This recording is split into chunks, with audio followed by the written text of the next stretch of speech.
What's going on, guys? A very sick Wayne here, coming to you from his padded cell. I'm still awaiting psychological evaluation from the end of the last video. They're keeping me here, and it's horrible, it's dark, it's murky, they gave me a cold, and I've got a little pet rat friend named Derek.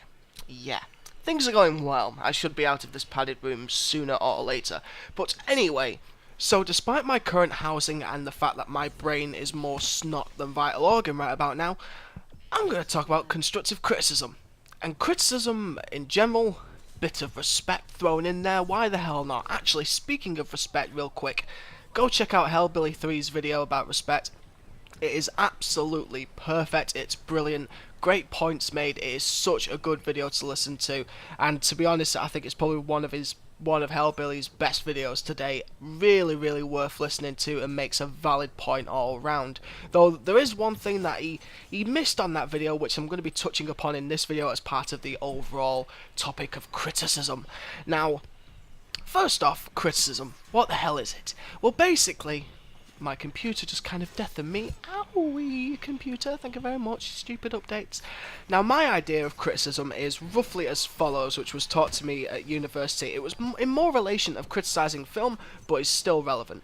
Now, what you're doing when you are criticising something is that you are commenting on both the negative and positive elements of said product objectively. Now, when I say objectively, I mean you are looking at it with a clear definition, you're looking at it from a clear perspective, you are not being subjective or one-sided with the argument. You are looking at both the good and the bad fairly and judging accordingly, while at the same time you are giving evidence to support said judgments and giving examples of ways to improve negative elements and possibly improve positive elements overall. Now, with video games, with computer games, there's never a perfect game. There's always problems with games, whether they're connection issues, whether people think the game is unbalanced, whether there's other hardware issues with the game, and in the end it's up to the developers to patch this stuff as time goes on. But if there's one thing that I've seen quite recently over the last month with the AC community, is that a lot of people seriously have no idea how to give a solid piece of criticism. I mean, it's hilarious because people are getting really negative at AC4. Though I can see some of the reasons, like the connection issue on the PlayStation 3 is a nightmare, which is why I am right now locked in a padded cell. Yes, thank you, Derek, looking at me, twitching your ears, and that cute little tail, he's so cute. Anyway, yes, you know, the connection issue really is a problem, it really is. But on the PlayStation 4, I haven't encountered that issue.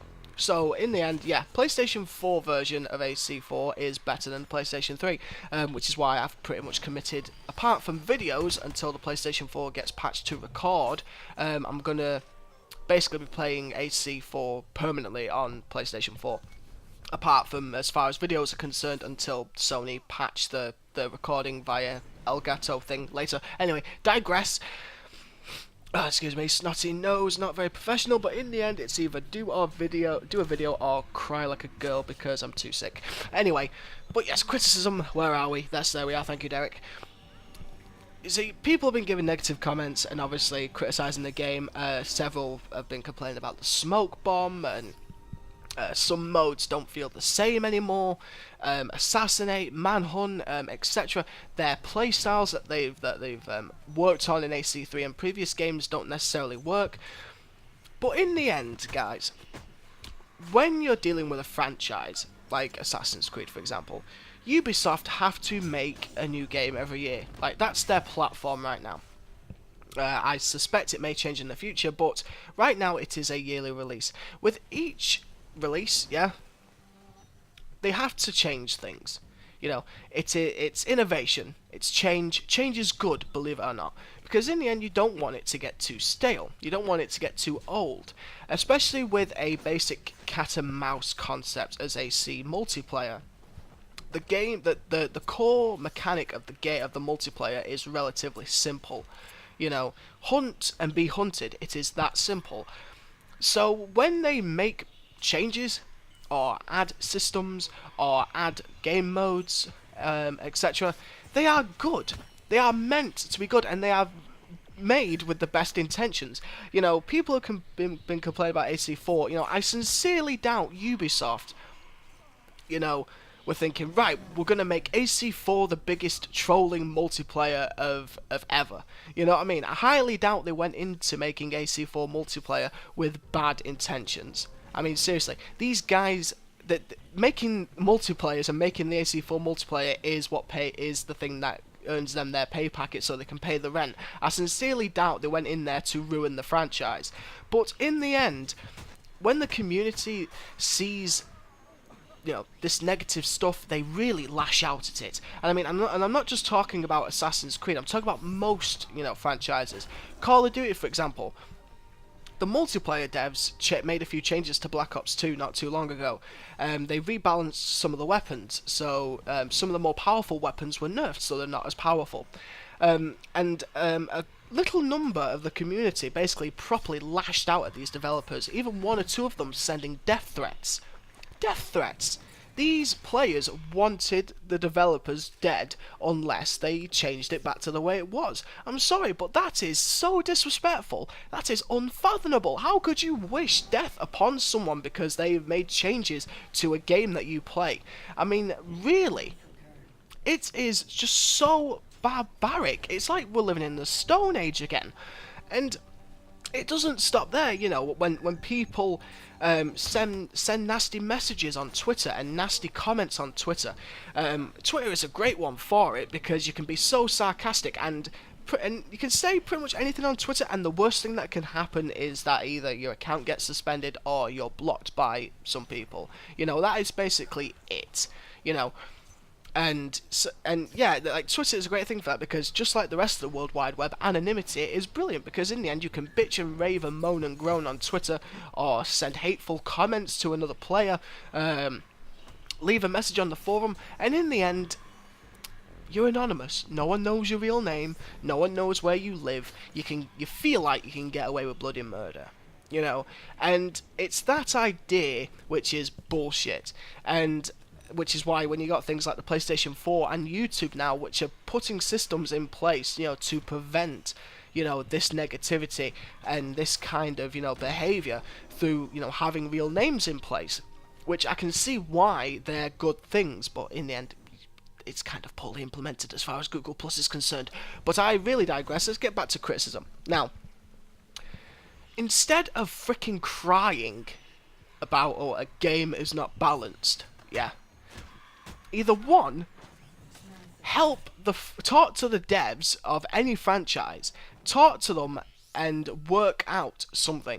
You know, the devs obviously want to hear what the players have to say, because obviously the players are the ones that are going to be buying the games. You know, that's how the developers, and i.e. the publisher, the developer, make money.